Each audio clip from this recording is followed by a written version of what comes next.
தம் கிருபை பெரிதல்லோ என் ஜீவனிலும் அதே இம்மட்டும் காத்ததுவே இன்னும் தேவை கிருபை தாருமே இன்னும் தேவை கிருபை தாருமே. தேவனுக்கே மகிமை உண்டாவதாக.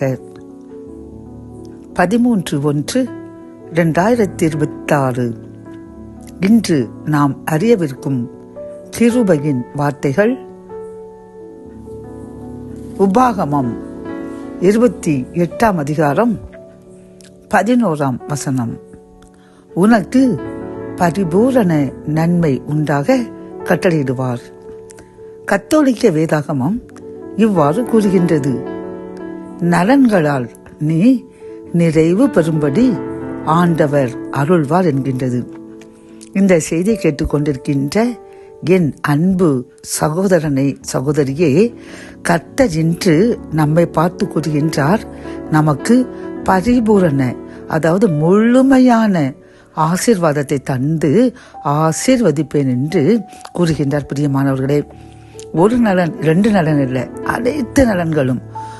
சிங்கக்குட்டிகள் உணவின்றி பட்டினிருக்க நேரிட்டாலும் கர்த்தரை தேடுபவர்களுக்கு ஒரு நன்மையும் குறைவுபடாது என்று வேதாகமம் கூறுகிறது. பிரியமானவர்களே, அதைத்தான் இன்று கர்த்தர் நமக்கு உறுதிப்படுத்துகின்றார். அனைத்து நலன்களால் அதாவது பரிபூரண நன்மையை நமக்கும் நம் சந்ததிகளுக்கும் கட்டளையிடுவாராம்.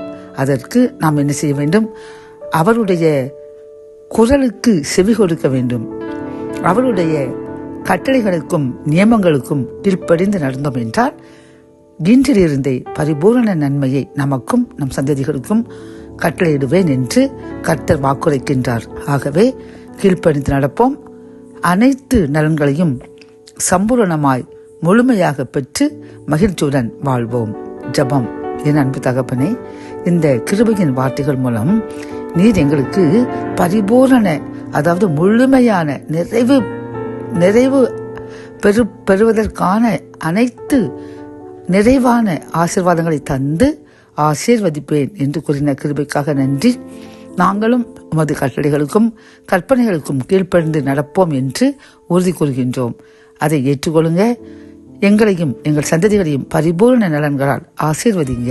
மீட்பர் இயேசுவின் முன் ஜெபம் கேளும் நல்ல தகப்பனே. ஆமேன்.